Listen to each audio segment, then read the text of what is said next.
Austin. He brought something really new to this sport. He was unbelievably strong and fit, and he could charge the whole race. He was a professional in everything he did, but that's because he was a professional in life. You know, David and I really felt like we took Supercross to another level. His style, his grace, and his sheer personality. I mean, those other guys were heroes, but Bailey, I mean, he was like Cary Grant.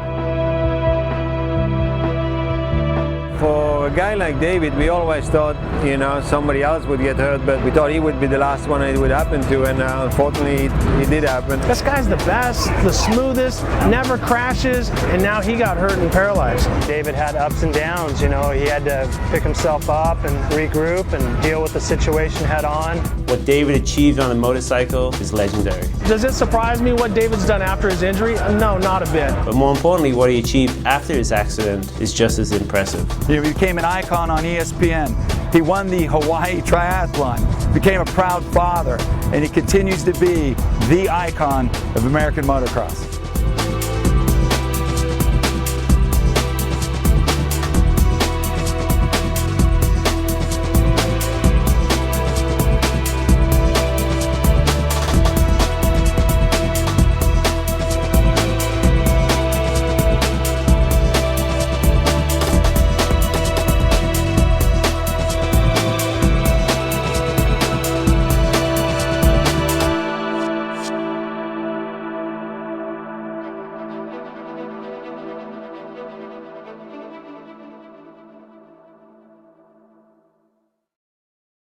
The first time I rode a motorcycle was out in the desert. I was about 8 years old, and all the grown-ups had gotten together and parked all the motorhomes, and so the kids would ride around the pit bikes, and I was already pretty good on my bicycle, I thought, but the first time I rode a motorcycle, there was something going on inside of me that said, you need to keep doing this, keep pursuing this, and I felt like I was going places, so I stuck with it, and I was having a good time and knew that I would end up reaching my goals. It was just a feeling that I had. You know, when I was about 15, 16, doing the amateur national championship events, I felt like there that if I put in the work and took it serious, that I could make a career of it.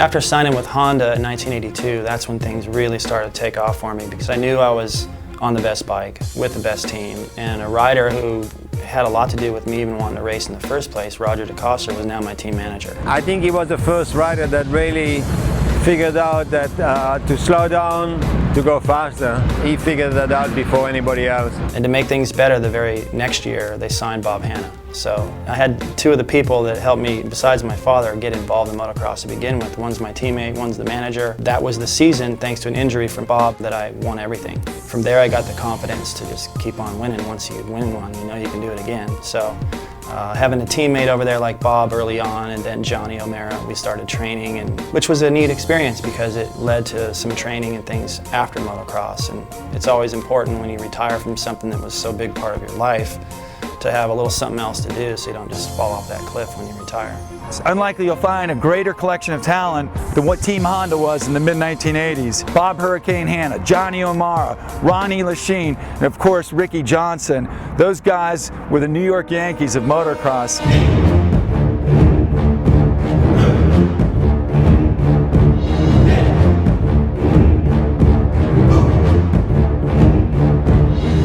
David and I really felt like we took Supercross to another level, you know, in the early 80s. You know, we clicked so good. We were both innovators of the sport. We both had a lot of respect for each other's riding. The three of us were the 250 and 500 assault guys. In 1986, I won the opening round. We had a great Supercross season. Rick Johnson edged me out there, and in the 250 outdoor title as well. Then I won the 500 title at the end of the year. There hasn't been a group of talent like that since. And if you could find a singular moment when those guys reached a true zenith, it's the 1986 Motocross of Nations in Maggiore, Italy. They came together and they absolutely destroyed the notion that anyone other than Americans were the best in motocross at that time. Won the Motocross of Nations. We had a perfect score. Went home from that, got married. I mean, it couldn't really be going any better. Went over to the Ironman during a honeymoon and decided I was going to do that someday when I was through racing. Went home 2 months later, went over the bars, got hurt. Doctor says, you're never going to walk again.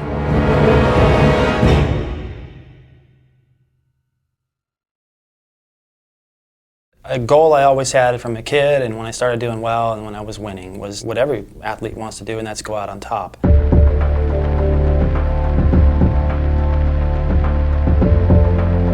I wasn't specific about how I wanted that to happen, and it in fact happened after my best year. Which was definitely a big blow to me personally. I'd probably have to say that I was never the same after David's injury. Time heals things and you keep going, but yeah, it was a tough time. I wouldn't say reality set in, it was more like, you know, the farthest thing from it for me, because I'm like, okay, well, I'll just get better. What had made me so successful and so consistent before with my ability to deal with adversity was now my greatest enemy, because I thought I could just get out of the situation. It had been a couple years of just pity party, complaining. I was dragging a new wife through that and a new child. When I moved to California, I met Jim Knaub, a former pole vaulter, injured in a street bike accident. He took over pretty much the helm of winning all the wheelchair races. He got me involved in that, and then all of a sudden that goal I had of being an Ironman finisher started to kind of creep back up. So I said I was going to do it, and you know, people were like, I don't know if that's a good idea, and of course that just made it more appealing, really.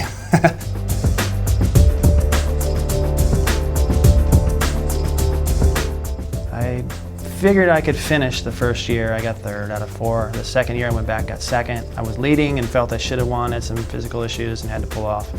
But the last year, mentally I was ready to win. The guy I had to beat was a former Navy SEAL who'd won the previous 2 years. And on paper, he's the better man. But my friend Todd said, look, he's just a man, and you'd be tougher. Finally caught him on a day when he just had nothing left, and I did, and the last 6 miles of 140.6 in ridiculous conditions was actually easy for me. Because I thought about that whole journey. I'd finally accomplished a goal. I'd done something like I had done in motocross, only finishing the Ironman and winning it was bigger than any title that I had for motocross. As important to me as the racing aspect and results was just the idea that we're basically performers, we're entertainers. So it mattered the style that I rode with, the way that I raced others, and what I wore. That's what I loved about working at JT. It was really cool to get involved on the other side of the fence from the competition with designing how that's going to look in competition.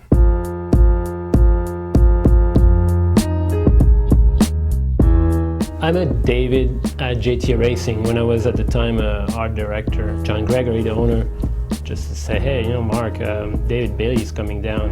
He's probably going to work with you for a little bit. I was like, really? That's when we were both just learning computers, and we started working on a few projects, and he was just amazing. It's really cool to have that relationship with Mark and to see that he's got that same passion for some of the gear from the past. JT was the best gear, is what everyone wanted to wear. I came up with this bright orange deal. They wanted it to be for Brock Glover, who had worn pink the year before at a Supercross in LA. They wanted to do something else, and Brock wasn't into it. And so I saw the material laying on the floor, and it was super bright fluorescent orange, and the Rose Bowl Supercross was coming up that weekend, last round. And I said, you make that for me and I'll wear it. When that orange gear came out, I don't think anybody thought that it would have the impact that it had. First you thought, whoa, you know, what is that? And is anybody going to wear that? You know, I had to race against that stuff. It was so bright and so flamboyant, but that's what David wanted. He created a style, basically. When we started doing helmets, we had this idea of doing a replica helmet. And I said, why don't we use some graphics with that? And it was a nice kit. And it worked well, it was successful. We raised some money and bought some neck protection for some people. And even at the time, I had already some gear design done. And we didn't make gear at the time, but you know, I kept that into the drawing boards. Then I get an email from Mark saying, okay, so we're making gear now. We just started to look at some design, and I'm like, you know, this could be another cool way to bring David in, this time to have a different twist to the cause. Together we've come up with this outfit, and I can't wait to see what it looks like on the track. When I was talking to Mark about the design a couple of times, he actually corrected me and said, yeah, that'll be cool. But what's cool is that we're going to be able to help a lot of people. Last year, everything changed. The market, the industry, the sport. At One Industries, we're focused on growing our business, but I wanted to take a step back and do something to help people a little less fortunate than the people that work at One. Mark and David ultimately ended up designing a full range of apparel pant, a jersey and gloves, and a brand new helmet. The idea behind this is that we will sell those products and we will donate every penny generated from the sale of those products to David's cause. The David Bailey Project is meant not to help David Bailey. It's David Bailey's way to help others who are not as fortunate as him after their accidents. To remember that era, to remember David Bailey, to remember fluorescent orange and bright blue, and for such a great cause, I think it's awesome for the industry. Many times we just keep taking, we try to drive our businesses forward, we try to make more and more money, but sometimes we need to take a step back and realize how fortunate we are. When I spend time with David, I realize how fortunate I am, how fortunate the people at our company are. And this really is our way of giving something back. When I heard how they wanted to bring this gear about in a limited edition to help people take the money that they make from this gear and go find people and make a big difference in their lives. So I want to make it my goal with one's help to go find these people and give them a nice chunk of money. And I know what it feels like to have a little bit of support, a little bit of financial support, and man, it starts the ball rolling to where the results are immeasurable. So to be able to get that ball rolling with a really cool set of gear and a great concept is mandatory.